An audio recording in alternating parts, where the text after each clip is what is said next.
இந்த வீடியோவில் பார்த்தீங்கன்னா இது வந்து ANET ET4 PRO இந்த பிரிண்டரில் ஒரு பிரிண்ட் வந்து கொடுத்துருக்கேன். ஆனால் இது ஹாட்டனோட டெம்பரேச்சர் பார்த்தீங்கன்னா வந்து இன்க்ரீஸ் ஆகவே இல்லை.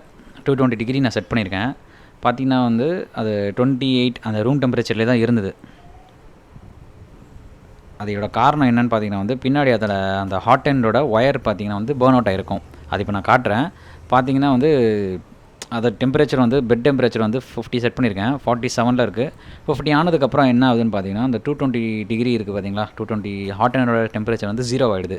இந்த மாதிரி ப்ராப்ளம்ஸ் என்ன ஃபேஸ் பண்ணியிருந்தீங்கன்னா வந்து அதுதான் சொல்யூஷன். நான் இந்த வீடியோ ஃபுல்லாக பாருங்கள். என்ன எப்படி இதை சரி பண்ணுறதுன்னு நான் காட்டுறேன். இது ஒன்றும் இல்லை, மைனரான சின்ன ப்ராப்ளம் தான் இது. பார்த்திங்கன்னா பாருங்கள், மோட்டர்ஸ்லாம் வந்து அதோட ஹோம் பொசிஷன் போயிடுச்சு. ஆனால் டெம்பரேச்சர் பார்த்திங்கன்னா 0 ஆகிடுச்சு பாருங்கள். ஹாட் அண்ட் டெம்பரேச்சர் ரூம் டெம்பரேச்சரில் தான் இருக்குது. அதில் போய் பிரிண்ட் பண்ணுற மாதிரி பண்ணுது பாருங்கள். பிரிண்ட் ஸ்டார்ட் ஆகுது. இப்போ அதெல்லாம் என்ன ஆகுனா அந்த எக்ஸ்ட்ரூடர் இருக்குது பார்த்திங்களா, அங்கே வந்து ஃபிலமெண்ட் வந்து போகாமல் அப்படியே ஸ்டக் ஆகிட்டு இருக்கும். திரும்பி ரிட்டர்ன் வரும் பாருங்கள், சவுண்டோடு வந்துகிட்டே இருக்கும். அப்படி இந்த மாதிரி ப்ராப்ளம் இருந்ததுன்னா ஒன்றும் பண்ண தேவையில்ல. நீங்கள் அதை முதல்ல பிரிண்டரை ஆஃப் பண்ணிவிட்டு, இது வந்து ஹாட் அண்டோட ஒயரு நல்லா பார்த்தீங்கன்னா தெரியும். இதோட ரைட் சைட் பின்னுக்கு வந்து ரெட் கலர் இருக்குது, அதாவது பர்ன் அவுட் இருக்குது, எரிஞ்சிருக்கு. நல்லா தெரியுதான்னு தெரியல, அவ்வளோ ரெட் கலரில் இருக்கும். லெஃப்ட்டில் வந்து நல்லா நார்மல் ஒயிட் தான் இருக்கும். இங்கே பார்த்தீங்கன்னா எரிஞ்சிருக்கு. இது அதனால் கனெக்ஷன் இருக்காது, அதுக்கு கனெக்ஷன் விட்டு போயிருக்கும். கனெக்ட் பண்ணாலும் கொஞ்சம் அழுத்தி உள்ளுக்க ஒயரை தள்ளி போட்டேன். அப்படி பண்ணக்கூடாது. இங்கே கட் பண்ணிவிட்டு ரீப்ளேஸ் பண்ணணும். இந்த மாதிரி வேறு பின் வச்சு தான் ரீப்ளேஸ் பண்ணோம். பார்த்தீங்கன்னா வந்து என்கிட்ட இருக்குது ஒரு ஸ்பேர் ஹாட் அண்ட் இருக்குது. நான் இப்போ 3D பிரிண்டர் செய்யும் போது நான் வச்சுருந்தது இது. இப்போ எனக்கு இது யூஸ் இல்லை. இருந்தாலும் அதில் இருக்க அந்த ஒயர் இருக்குது பார்த்தீங்களா, இதுதான் வந்து கரெக்டாக செட் ஆகுது. இந்த பின்னை தான் நம்ம வந்து ரீப்ளேஸ் பண்ண போகிறோம். அதனால் இதுலேருந்து நான் எடுத்துக்க போகிறேன். எடுத்து அதில் ரீப்ளேஸ் பண்ணி பார்க்கலாம். ஒர்க் ஆச்சுன்னா நல்லாயிருக்கும். ஒர்க் ஆச்சுன்னா அந்த சீரீஸ் வந்து கண்டினியூ பண்ணலாம். பார்த்திங்கன்னா தெரியும், டேக்லாம் போட்டு வச்சுருக்காங்க. நல்ல வேலை இது வந்து இந்த ஒயரிங்லாம் வந்து பின்னாடியே இருக்குது. பிரிண்டர் பின்னாடி கொஞ்சம் உள்ளே மட்டும் இருந்ததுன்னா கஷ்டமாக இருந்திருக்கும். எடுத்து ஒரு வாட்டியும் எடுத்து பண்ணுறதுக்கு இது ஓகே, பரவாயில்ல.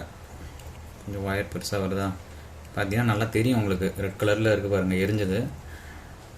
நான் மாற்றி தான் ஆகணும். இப்போ கொஞ்சம் மீடியமாக ஓகே.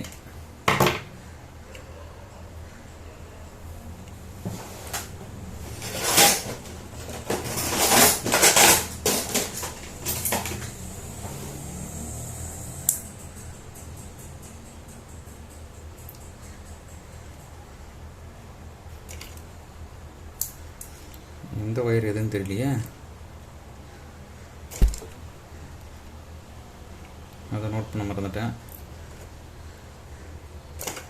ஓகே, வச்சு பார்த்துடலாம் முதல்ல. இது பார்த்திங்கன்னா அதை நான் எடுத்தது புது ஒயர்.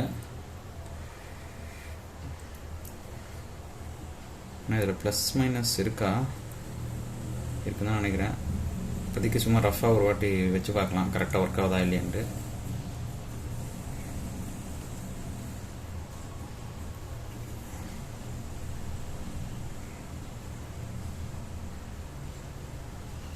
இந்த அளவுக்கு இந்த இவ்வளோ நேரம் ஓடணும், ஹெவி டியூட்டி வரணும், அதுக்கேற்ற மாதிரி ஒரு ஒயர் கூட கொடுக்க மாட்டேறாங்க. இவ்வளோ மெலிசாக கொடுத்து வச்சுருக்காங்க. என்கிட்ட 3 பரவாயில்ல.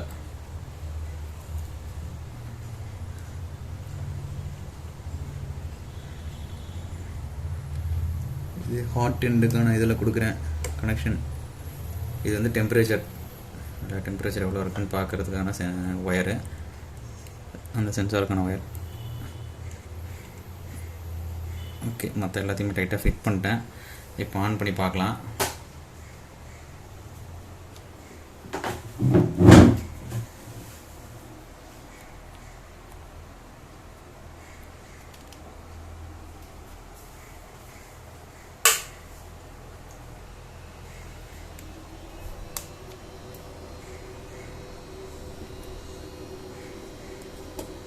இப்போ 30, 31, 32 ஒர்க் ஆகுது. பார்த்தீங்கன்னா தெரியும், பிரிண்ட் வந்து முடிஞ்சிடுச்சு. 100% பிரிண்ட் ஆகிடுச்சு.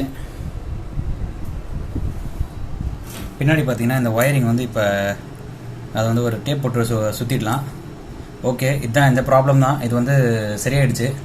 இந்த மாதிரி ஹாட் அண்ட் டெம்பரேச்சர் சரியில்லை அப்படின்னா வந்து அதோட எண்டரோட பின்னாடி இருக்க அந்த நாப் வந்து கண்டிப்பாக கருகி இருக்கும். அதை ரீப்ளேஸ் பண்ணிங்கன்னா போதும், பிரிண்டர் வந்து நார்மலாகவே ஒர்க் ஆகும்.